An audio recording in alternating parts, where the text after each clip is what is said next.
Welcome to T4 tutorials. आज की इस वीडियो में हम देखेंगे एजाइल मॉडल के बारे में।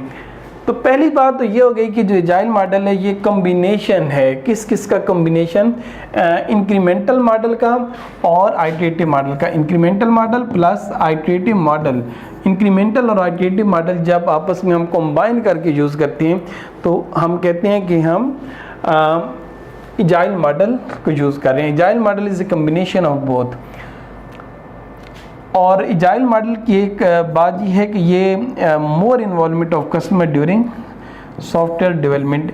एजाइल मॉडल इस चीज़ को प्रमोट करता है कि आपका जो कस्टमर है उसकी इन्वॉल्वमेंट ज़्यादा से ज़्यादा होगी, क्योंकि एजाइल के लफ्ज़ी मतलब में जाएँ तो क्योंकि इसके लफ्ज़ी मतलब से ज़ाहिर होता है कोई तेज़ी और कुछ जल्दी कुछ करना ज़ाहिर होता है। तो हम कस्टमर की फ़ीडबैक को मद्देनज़र रखते हैं और हम ये कोशिश करते हैं कि कस्टमर की इन्वॉल्वमेंट ज़्यादा से ज़्यादा हो और वो हमारे साथ रहे, राब्ते में रहे। और जब भी हम अपने सॉफ्टवेयर को बनाते वक्त कहीं कस्टमर की रिक्वायरमेंट्स से कुछ गड़बड़ करते हैं तो कस्टमर हमें बताए और हम उसको ठीक कर लें। और एजाइल का बेसिक पर्पज़ है रैपिड, कि तमाम एक्टिविटीज़ को रैपिडली परफॉर्म करना। जैसे कि इससे पहले मैंने आपको कहा है कि it is a combination of both incremental and iterative. तो अब इस डायग्राम में आप देखें कि हमने एक सॉफ्टवेयर बनाना था, तो हमने रिक्वायरमेंट्स गैदर की और हमने रिक्वायरमेंट्स को एनालाइज़ किया, रिक्वायरमेंट्स को डिज़ाइन किया, कोडिंग की और फिर हमने टेस्टिंग की। अब यहाँ पर ये देखें, ये हमारा एक इंक्रीमेंट है, ये सारा एक इंक्रीमेंट है। ओके, अब यहाँ पर देखें टेस्टिंग के दौरान अगर हमें पता चलता है कि कस्टमर की जो रिक्वायरमेंट्स थी उनको हमने फुलफ़िल नहीं किया तो हम वापस जाएंगे और दोबारा से अपने डिज़ाइन को ठीक करेंगे, कोडिंग करेंगे, टेस्टिंग करेंगे और फिर अगर कस्टमर की रिक्वायरमेंट्स फुलफ़िल नहीं हुई तो फिर हम वापस जाते जाएंगे। और ये जो हम वापस बार बार जा रहे हैं ये क्या चीज़ है, ये आइटरेटिव इन नेचर, ये है आइट्रेशन फॉर इंक्रीमेंट। अब यहाँ पर देखिए ये हमारा एक इंक्रीमेंट था और इधर हमने क्या किया, आइट्रेशन चलाई, तो इसी को हम कहते हैं एजाइल मॉडल। अब यहाँ पर जैसे ही हमारा ये इंक्रीमेंट 1 रेडी हुआ तो हम आगे मूव किया हमने और इंक्रीमेंट 2 की तरफ आए, वही काम के तमाम फेसेस, तमाम एक्टिविटीज़ परफॉर्म की। अगर कस्टमर की रिक्वायरमेंट्स फुलफ़िल नहीं हो रही तो हमने आइट्रेशन बार बार चलाई। जब कस्टमर की रिक्वायरमेंट्स फुलफ़िल हुई तो तभी जाकर हमने अपने सॉफ्टवेयर को डिप्लॉय किया और फिर हमने अपने सॉफ्टवेयर को अगर मेंटेन करना है तो हम अपने सॉफ्टवेयर को मेंटेन करेंगे। अब हम देखते हैं कि एडवांटेजेस क्या हैं कि एजाइल मॉडल अगर आप यूज़ करते हैं तो इसके एडवांटेज क्या हो सकते हैं। कस्टमर इन्वॉल्वमेंट को बहुत ज़्यादा सपोर्ट करता है और कस्टमर को सेटिस्फाई करने की हम कोशिश करते हैं। और मतलब ये हो गया कि कस्टमर के साथ सॉफ्टवेयर की जो टीम है उनकी आपस में स्ट्रॉन्ग कम्युनिकेशन होनी चाहिए। Focus on user and customer. Agile model का जो बेसिक पर्पज़ है, जिस तरह थोड़ी देर पहले भी हमने देखा कि यूज़र कस्टमर के कस्टमर को हमने सपोर्ट करना है और कस्टमर की फीडबैक का बहुत ज़्यादा ख्याल रखना है। इसके अलावा रैपिड डेवलपमेंट हम करते हैं, जल्दी डेवलपमेंट करने की कोशिश करते हैं। उसकी मेन वजह ये भी है कि हमें कॉन्फिडेंस है कि कस्टमर हमारे साथ मुसलसल राब्ते में है, जल्दी डेवलप करेंगे। अगर कोई मसला होगा तो फिर हम कस्टमर से डिस्कस करके उसको ठीक कर लेंगे। Allows changes easily, cost saving, क्योंकि हम जल्दी सारे काम कर रहे होते हैं तो चांसेस ये होते हैं कि हम जल्दी में टाइम अपना बचा लेंगे, रिसोर्सेज बचा लेंगे और सॉफ्टवेयर को तैयार कर लेंगे। तो इसलिए हम कहते हैं कि ये अगर आप एजाइल मॉडल को चूज़ करते हैं तो ये कास्ट सेविंग हो सकते हैं। ये हर मौके पे ये कास्ट सेविंग नहीं होगा। अगर आपकी टीम एक्सपर्ट टीम नहीं है जो सॉफ्टवेयर पे काम कर रही है और आप एजाइल मॉडल चूज़ करके बैठ गए हैं तो ये आपके लिए नुकसानदेह भी हो सकता है।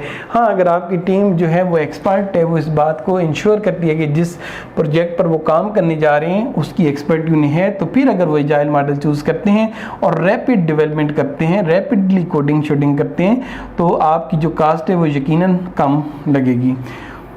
प्रमोट्स टीम वर्क्स, और एजाइल मॉडल में हम टीम वर्क को प्रमोट करने की कोशिश करते हैं।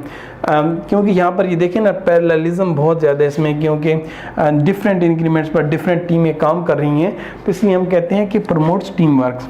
फास्ट डिलीवरी जब हमने किसी कस्टमर को करनी होती है तो एजाइल मॉडल चूज़ कर सकते हैं। और लिटिल प्लानिंग रिक्वायर्ड होती है। लिटिल प्लानिंग क्यों रिक्वायर्ड होती है? क्योंकि हमें तसल्ली है, हमें उम्मीद है कि हमारा जो कस्टमर है जिसे सॉफ्टवेयर चाहिए वो हमारे साथ राब्ते में रहेगा, तो इसलिए हम लिटिल प्लानिंग के साथ भी शुरू कर देते हैं हाँ, अगर हमें ये होता ना कि कस्टमर जो है वो हमारे साथ राब्ते में नहीं रहेगा, वो हमारा फ़ोन ही नहीं उठाएगा, फिर ना ही हम एजाइल मॉडल चूज़ करते और हम प्लानिंग भी कम ना करते। लेकिन अभी क्योंकि हम एजाइल मॉडल इसलिए चूज़ कर रहे हैं क्योंकि हमें पता है कि कस्टमर जो है हमारे साथ राब्ते में रहेगा, तो इसलिए हम लिटिल प्लानिंग के साथ भी शुरू कर लेते हैं। Disadvantages of agile model. अगर आपका कस्टमर जो है वो कंफ्यूज्ड है, उसको रिक्वायरमेंट्स क्लियर नहीं है, तो आपके लिए प्रॉब्लम बन सकते हैं। Lack of documentation is a problem, क्योंकि आप एजाइल मॉडल में तेज़ी दिखाते हैं, हर चीज़ में तेज़ी दिखाते हैं, डॉक्यूमेंटेशन भी लेस करते हैं, तो इसकी वजह से भी प्रॉब्लम अकर हो सकता है। क्यों अकर हो सकता है? मिसाल के तौर पर सॉफ्टवेयर टीम जो है वो चेंज हो जाती है। देखिए ना, अमूमन सॉफ्टवेयर हाउसेस में ऐसा होता रहता है कि आपकी टीम जो आपने हायर की हुई है वो अचानक उस टीम में से कोई बंदा है जो कि जॉब छोड़कर चला जाते हैं। अब जब कोई नया डेवलपर आएगा और वो जब पुराने डेवलपर के काम को बीच में से संभालने की कोशिश करेगा, तो अगर डॉक्यूमेंटेशन नहीं हुई होगी तो वो बेचारा कंफ्यूज हो जाएगा, उसे समझ ही नहीं आएगी कि उसने क्या करने। तो इसलिए एजाइल मॉडल में क्योंकि हम डॉक्यूमेंटेशन पे इतना ज़्यादा जोर नहीं देते, तो अगर टीम चेंज हो जाती है बीच में तो फिर मसला बन सकता है, क्योंकि नए हायर होने वाले डेवलपर को समझ ही नहीं आएगी कि कस्टमर क्या चाह रहा था और हमने सॉफ्टवेयर के अंदर क्या क्या डालने हैं।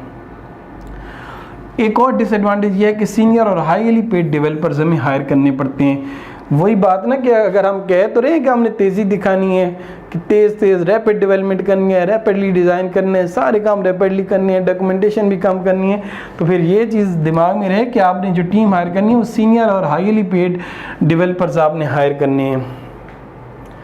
It does not have full support for documentation and design. ये बात वही है जो इससे पहले भी हमने डिस्कस की है कि डॉक्यूमेंटेशन वगैरह लेस होती है। अब when to use agile model? When the project is large, when frequent changes are required, when a highly qualified and experienced team is available। ये पॉइंट मैं इसलिए एक्सप्लेन नहीं कर रहा कि इससे पहले वाली एक्सप्लेनेशन में ये सारी चीज़ें मैं एक्सप्लेन कर चुका हूँ, आपको इजीली समझ आ रही होंगी आपके मैं क्या कह रहा हूँ। when a customer is ready to have a meeting with a software team all the time।